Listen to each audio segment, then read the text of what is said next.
Hello, ഇന്നത്തെ video എന്ന് പറയുന്നത് നമ്മുടെ വീട് ക്ലീൻ ആൻഡ് ഓർഗനൈസ്ഡ് ആയിട്ട് ഇരിക്കാനുള്ള 1 മിനിറ്റ് ഹാബിറ്റ്സ് ആണ് കേട്ടോ. അപ്പോൾ ഫസ്റ്റ് പോയിൻ്റ് എന്ന് പറഞ്ഞാൽ keep keys in there place. നമ്മുടെ എല്ലാ താക്കോലുകൾക്കും ഒരു സ്പെസിഫിക് സ്പോട്ട് വെക്കണം, ഒരു കീ ഹോൾഡർ പോലെ. അല്ലെങ്കിൽ എന്തെങ്കിലും ഒരു ഹുക്കോ അല്ലെങ്കിൽ എൻട്രൻസിൻ്റെ അവിടെ ഒരു ട്രേയോ, അപ്പോൾ അതിനകത്ത് കീസ് എല്ലാം കൂടി ഒരുമിച്ച് വെക്കും. അപ്പോൾ ഇങ്ങനൊരു പ്ലേസ് ഉണ്ടാവുന്നത് നമുക്ക് കീസ് നഷ്ടപ്പെടാതിരിക്കാനും പിന്നെ കീ കാണാതെ തപ്പി അങ്ങനെ കുറേ സമയം പോകുന്നതും എല്ലാം ഒഴിവാക്കാൻ പറ്റും. ഒരു വാൾ മൗണ്ടഡ് കീ റാക്ക് ആണെങ്കിൽ കുറച്ചും കൂടി നമുക്ക് കാണാനും വെക്കാനും സ്റ്റോറേജ് സ്പേസ് ഒട്ടും പോവുമില്ല. അപ്പോൾ എല്ലാ ഫാമിലി മെമ്പേഴ്സിനും കീസ് ഉണ്ടെങ്കിൽ അതിൽ ലേബൽ ചെയ്ത് വെക്കാൻ വേണ്ടി ശ്രദ്ധിക്കുക. അപ്പോൾ നമുക്ക് മനസ്സിലാവും ആരുടെ റൂമാണ്, ആരുടെ കീ ആണെന്നുള്ളത്. പിന്നെ ഈ താക്കോലുകളെല്ലാം ഒരു സ്ഥലത്ത് വെക്കാൻ വേണ്ടി ശ്രദ്ധിക്കുക. അപ്പം അത് ലോസ്റ്റായി പോവാതിരിക്കാൻ എവിടെയായിരുന്നു, പിന്നെ പല കാര്യങ്ങളും നമ്മൾ ഓർത്തെടുക്കാനും കൺസിസ്റ്റൻ്റായിട്ട് ഒരു സ്ഥലത്ത് വെക്കുന്നത് ഹെൽപ്പ് ചെയ്യും. Second point, keep shoes back in there place. അപ്പോൾ ഷൂ മാറ്റിയതിന് ശേഷം ഷൂ റാക്ക് ഉണ്ടെങ്കിൽ അവിടെ തന്നെ വെക്കുക. നമ്മുടെ എൻട്രി വേയിൽ ഇങ്ങനെ നിരത്തി പരത്തി ചെരുപ്പുകൾ കിടക്കുന്നത് ഒരു ഭംഗിയില്ല. അപ്പോൾ ഒരു ഷൂ ക്യാബിനറ്റ് ഉണ്ടെങ്കിൽ അതിനകത്ത് കറക്റ്റായിട്ട് എടുത്ത് വെക്കുക. എല്ലാവരോടും ഇത് പറഞ്ഞ് അതേപോലെ ചെയ്യിക്കാൻ വേണ്ടി ശ്രമിക്കുക. നമ്മുടെ ക്ലീനിങ്ങിൻ്റെ എഫേർട്ട് കുറയ്ക്കുന്ന ഡെയിലി ഹാബിറ്റ്സ് കൊണ്ടുവരാൻ വേണ്ടിയിട്ട് ശ്രമിക്കുക. അതിലൊരു മെയിൻ പോയിൻ്റാണ് ഓരോ സാധനങ്ങൾക്കും അതത് പ്ലേസ് ഉണ്ടാവുക എന്നുള്ളത്. നമ്മുടെ വീട്ടിൽ പല സ്ഥലത്തും ഓടിക്കളിക്കുന്ന ഒരു സാധനമാണ് ഈ റിമോട്ട് കൺട്രോൾ എന്ന് പറയുന്നത്. പലപ്പോഴും റിമോട്ട് കൺട്രോള് ഒരു സ്ഥലം ഉണ്ടാവില്ല, നമ്മൾ കിട്ടുന്ന ഫ്ലാറ്റ് സർഫസിൽ അങ്ങ് വെക്കുകയാണ് ചെയ്യുക. അപ്പോൾ അതിനൊരു ഡെസിഗ്നേറ്റഡ് പ്ലേസ് വെക്കുക. ഒന്നും കിട്ടിയില്ലെങ്കിൽ നമ്മൾ നല്ലൊരു കോഫി മഗ് എടുത്തിട്ട് നമ്മുടെ ടി വിൻ്റെ സൈഡിലുള്ള ഏതെങ്കിലും ഒരു സ്പേസിൽ വെക്കുക. പിന്നെ റിമോട്ട് നമുക്ക് ആ മഗ്ഗിൽ സൂക്ഷിക്കാം, നമുക്ക് റിമോട്ടിന് പറ്റിയൊരു സ്റ്റാൻഡ് കിട്ടുന്നത് വരെ. പിന്നെ റീഡിങ് ഹാബിറ്റ് ഉള്ളവരാണെങ്കിൽ നമ്മൾ ബുക്സ് വായിച്ചിട്ട് അവിടെ ഇവിടെയും വെക്കാതെ ബുക്ക് ഷെൽഫ് ഉണ്ടെങ്കിൽ അല്ലെങ്കിൽ ഒരു ബുക്സിൻ്റെ ഒരു ഡെസിഗ്നേറ്റഡ് പ്ലേസ് ഉണ്ടെങ്കിൽ ഷെൽഫിൽ എവിടെയെങ്കിലും അത് ബാക്ക് ടു ഇറ്റ്സ് പ്ലേസ് വെക്കാൻ വേണ്ടി ശ്രമിക്കുക. അതല്ലെങ്കിൽ ഈ റിമോട്ടിൻ്റെ കാര്യം പറഞ്ഞ പോലെ ബുക്കും അവിടെ ഇവിടെയൊക്കെ ഫ്ലാറ്റ് സർഫസസിൽ കിടക്കുന്നത് കാണാം. അപ്പോൾ അങ്ങനെ എല്ലാത്തിനും ഒരു പ്ലേസ് കൊണ്ടുവരാൻ വേണ്ടിയിട്ട് ശ്രമിക്കുക. അതുപോലെ ഇപ്പോൾ റിമോട്ടിൻ്റെ കാര്യം പറഞ്ഞതുപോലെ നമുക്ക് ആളക്കം വെച്ചിട്ട് നമുക്ക് മൊബൈൽസ് ഉണ്ടല്ലേ. അപ്പോൾ ഈ മൊബൈലിനൊക്കെ ചാർജറുകൾ കാണും. ഇപ്പോൾ ചാർജറും നമ്മൾ അവിടെ ഇവിടെയൊക്കെ വലിച്ചു വാരി ഇടാതെ ഏതെങ്കിലും ഒരു ബാസ്ക്കറ്റ് പോലെ സെറ്റ് ചെയ്തിട്ട് അതിൽ നമ്മൾ കറക്റ്റായിട്ട് മടക്കി വെക്കുകയാണെന്നുണ്ടെങ്കിൽ, സ്റ്റോർ ചെയ്ത് വെക്കുകയാണെങ്കിൽ ഈ ചാർജർ തപ്പി നടന്ന സമയം പോവുകയില്ല. അതുപോലെ അതിനൊരു പ്രത്യേക പ്ലേസ് ഉണ്ടാവും, നീറ്റായിട്ടിരിക്കുകയും ചെയ്യും. കിച്ചൺ കൗണ്ടർ ടോപ്പ് ക്ലീനാക്കി വെക്കുക എന്നുള്ളതാണ് അടുത്ത ഗുഡ് ഹാബിറ്റ്. അതിന് വേണ്ടിയിട്ട് സ്റ്റാർട്ട് വിത്ത് ക്ലിയർ കൗണ്ടർ. പിന്നെ ഒരു ട്രാഷ് ബൗൾ വെക്കുക. അപ്പോൾ നമ്മൾ ഓരോ തൊലികളും സ്ക്രാപ്പ് എന്തെങ്കിലുമൊക്കെ വരുമ്പോഴത്തേനും ഈ ബിന്നുകളിൽ തന്നെ ഇട്ടേക്കുക. പിന്നെ എന്തെങ്കിലുമൊക്കെ സ്പില്ല് ചെയ്തിട്ടുണ്ടെങ്കിൽ അത് അപ്പം തന്നെ നമ്മൾ ക്ലിയർ ചെയ്യുക. അപ്പം സ്റ്റിക്കിനെസ് ഒന്നും വരത്തില്ല. പിന്നെ ഒന്നില്ലെങ്കിൽ ഡിഷ് വാഷർ ലോഡ് ചെയ്യുക, അല്ലെങ്കിൽ പാത്രങ്ങൾ അപ്പം കഴുകിയെടുക്കുക. അതുപോലെ നമ്മൾ പാത്രം കഴുകി കഴിഞ്ഞാൽ ഡിഷ് ഡ്രെയിനറിൽ തന്നെ വെക്കാതെ അതത് പ്ലേസിലോട്ട് മാക്സിമം എടുത്ത് വെക്കാൻ വേണ്ടി ശ്രമിക്കുക.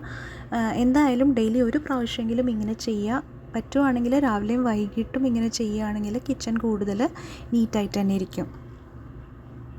പിന്നെ നമ്മൾ ലോണ്ട്രി ബാസ്ക്കറ്റ്സ് യൂസ് ചെയ്യുക. ഈ മുഷിഞ്ഞ തുണികൾ തറയിൽ കിടക്കുന്നതിനോളം വൃത്തികേടായിട്ടുള്ള കാര്യമില്ല. ഒരു ലോണ്ട്രി ബാസ്ക്കറ്റ് യൂസ് ചെയ്യാന്ന് പറഞ്ഞാൽ വളരെ കുറച്ച് സമയം എടുക്കുകയുള്ളൂ. നമുക്ക് ആ താഴെ ഇടുന്ന നേരത്തിന് നമുക്ക് ആ ലോണ്ട്രി ബാസ്ക്കറ്റിൽ അത് ഒതുങ്ങിയിരുന്നോളും. നമ്മൾക്ക് ഫ്രീ ആവുമ്പോൾ നമുക്ക് വാഷ് ചെയ്യാൻ വേണ്ടിയിട്ട് എടുത്താൽ മതി. അപ്പോൾ അത് ഈസി ആയിട്ട് ചെയ്യാൻ പറ്റുന്ന മറ്റൊരു ഹാബിറ്റാണ്. അതുപോലെ നമുക്ക് പലതരത്തിലുള്ള ടൂൾസ് ഉണ്ടാവുമല്ലോ, ആ ടൂൾസ് എല്ലാം തന്നെ ഒരു ബോക്സിനകത്ത് മെയിൻറ്റെയിൻ ചെയ്ത് വയ്ക്കുക. എന്നിട്ട് അതിന് വേണ്ടിയിട്ടൊരു ഡെസിഗ്നേറ്റഡ് പ്ലേസ് ഉണ്ടാവാൻ വേണ്ടി ശ്രദ്ധിക്കുക. ഇതും ടൂൾസ് നഷ്ടപ്പെട്ടു പോകാതിരിക്കാനും പിന്നെ നമുക്ക് ആവശ്യം വരുമ്പോഴത്തേനും കറക്റ്റ് പ്ലേസിൽ പോയി നോക്കിയിട്ട് നമുക്ക് കണ്ടുപിടിക്കാൻ പറ്റും. പിന്നെ ഗ്രോസറി ഐറ്റംസ് നല്ല നീറ്റായിട്ട് ഓർഗനൈസ് ചെയ്ത് വെക്കാൻ വേണ്ടിയിട്ട് ശ്രമിക്കുക. സാധനങ്ങൾ അതത് പ്ലേസിലോട്ട് തിരിച്ച് എടുത്ത് വെക്കുക. അതുപോലെ എക്സ്പയർഡ് ആയിട്ടുള്ള സാധനങ്ങൾ അപ്പോൾ കളയാൻ വേണ്ടി ശ്രദ്ധിക്കുക, നമ്മുടെ പാൻട്രിയിലും അതുപോലെ ഫ്രിഡ്ജിൽ നിന്നും. പിന്നെ നമുക്ക് ഈസി ആയിട്ട് ചെയ്യാവുന്നതാണ്. നമ്മൾ പലപ്പോഴും സ്നാക്സ് കഴിച്ചിട്ട് അതിൻ്റെ കവറുകളെല്ലാം ചിലപ്പോൾ അവിടെ ഇവിടെ ടേബിളിലൊക്കെ ലീവ് ചെയ്ത് പോകാൻ ചാൻസ് ഉണ്ട്. കുട്ടികളുണ്ടെങ്കിൽ ഇങ്ങനെ ചെയ്യാൻ ചാൻസ് ഉണ്ട്. അപ്പോൾ അത് മാക്സിമം അപ്പോൾ തന്നെ അത് പ്ലാസ്റ്റിക് ഡിസ്പോസ് ചെയ്യുക. അതിൻ്റെ കൂട്ടത്തിൽ സ്നാക്സ് എടുത്ത ബൗളുണ്ടെങ്കിൽ അതും കറക്റ്റ് പ്ലേസിൽ വെക്കാൻ വേണ്ടിയിട്ട് ശ്രദ്ധിക്കുക. രാവിലെ രാത്രിയെല്ലാം നമ്മൾ ബ്രഷ് ചെയ്യുന്ന ആ ഒരു സമയത്ത് തന്നെ നമ്മുടെ വാഷ് ബേസിൻ ഒന്ന് ക്ലീൻ ചെയ്യാൻ വേണ്ടിയിട്ട് ശ്രദ്ധിക്കുക. അപ്പോൾ ഇതൊരു 1 മിനിറ്റ് പോലും എടുക്കത്തില്ല. നമുക്ക് എത്രയും പെട്ടെന്ന് തന്നെ നമുക്ക് ആ ഒരു ജോലി ഫിനിഷ് ചെയ്യാം. അതൊരു എക്സ്ട്രാ ടാസ്ക് ആയിട്ട് ചെയ്യേണ്ട കാര്യം പോലും ഇല്ല. നമ്മുടെ വാഷ് ബേസിൻ്റെ അവിടെ നമ്മളൊരു ചെറിയൊരു ബ്രഷ് സൂക്ഷിച്ചു വെച്ചാൽ മതി. പിന്നെ നമ്മുടെ ഡോക്യുമെൻറ്റ്സ് എല്ലാം തന്നെ നല്ലപോലെ ഓർഗനൈസ് ചെയ്ത് വെക്കുക. പലപ്പോഴും നമ്മൾ ഓരോ ഡോക്യുമെൻ്റ് കാണാതെ നമ്മൾ അന്വേഷിച്ച് ഒരുപാട് സമയം വേസ്റ്റ് ആവാറുണ്ട്. പിന്നെ വീട്ടിലെല്ലാവരുടെയും സെപ്പറേറ്റ് നമ്മൾ ഫയൽ ചെയ്ത് ഓരോരോ ഫയലുകളാക്കിയിട്ട് ലേബൽ ചെയ്ത് സൂക്ഷിക്കുകയാണെങ്കിൽ നമുക്ക് ഈസി ആയിട്ട് ആവശ്യമുള്ള സമയത്ത് എടുക്കാനും പറ്റും. പിന്നെ അത് നീറ്റായിട്ട് ഓർഗനൈസ്ഡ് ആയിട്ട് ഇരിക്കുകയും ചെയ്യും. ഇപ്പോൾ നമ്മൾ ഒന്നിൽ കൂടുതൽ ഹാൻഡ് ബാഗ്, പേഴ്സ് അതെല്ലാം യൂസ് ചെയ്യുന്നതാണല്ലേ. അപ്പോൾ നമുക്ക് കറക്റ്റായിട്ടുള്ളത് ഏതാണെന്ന് ചൂസ് ചെയ്യാൻ വേണ്ടിയിട്ട് ഈ ബാഗുകൾ ഒരു വാർഡ്രോബിനകത്ത് കറക്റ്റായിട്ട് ഓർഗനൈസ് ചെയ്ത് വെക്കുകയാണെങ്കിൽ നമ്മൾ പെട്ടെന്ന് ഇറങ്ങുന്ന സമയത്ത് നമുക്ക് ചൂസ് ചെയ്യാൻ വേണ്ടിയിട്ട് എളുപ്പമാണ്. അതുപോലെ ഇത് നല്ലപോലെ ഓർഗനൈസ്ഡ് ആയിട്ട് നീറ്റായിട്ട് ഇരിക്കുകയും ചെയ്യും. അതുപോലെ കുട്ടികളുടെ ടോയ്സ്, പിന്നെ മെഡിസിൻസ് ഇതെല്ലാം നമ്മൾ ഓരോ ദിവസം സമയം കണ്ടെത്തി ഒന്ന് അറേഞ്ച് ചെയ്ത് ഓർഗനൈസ് ചെയ്ത് വെക്കുകയാണെങ്കിൽ ഒരുപാട് സമയം നമുക്ക് ലാഭിക്കാൻ പറ്റും. നമുക്ക് ഇത് 1 ടൈം ഓർഗനൈസ് ചെയ്ത് കഴിഞ്ഞാൽ പിന്നെ ഒരു മെയിൻ്റനൻസിന് നമുക്ക് 1 മിനിറ്റോ എന്തെങ്കിലുമോ എടുക്കുകയുള്ളൂ. അപ്പം മാക്സിമം ഇതെല്ലാം തന്നെ ഏതെങ്കിലും സമയം കിട്ടുന്ന സമയത്ത് ഓർഗനൈസ് ചെയ്ത് വെക്കാൻ വേണ്ടിയിട്ട് ശ്രദ്ധിക്കുക. വേറൊരു കാര്യമാണ് നമ്മുടെ കോയിൻസ്. പലപ്പോഴും നമ്മൾ കോയിൻസ് അവിടെ ഇവിടെയൊക്കെ എടുത്ത് വെക്കാറുണ്ട്. പെട്ടെന്ന് കിട്ടുമ്പോൾ നമ്മൾ ടേബിളിൻ്റെ മുകളിൽ തന്നെ വെച്ചിട്ട് പോവും. ചിലപ്പോൾ അത് മിസ്പ്ലേസ്ഡ് ആവാൻ ചാൻസ് ഉണ്ട്.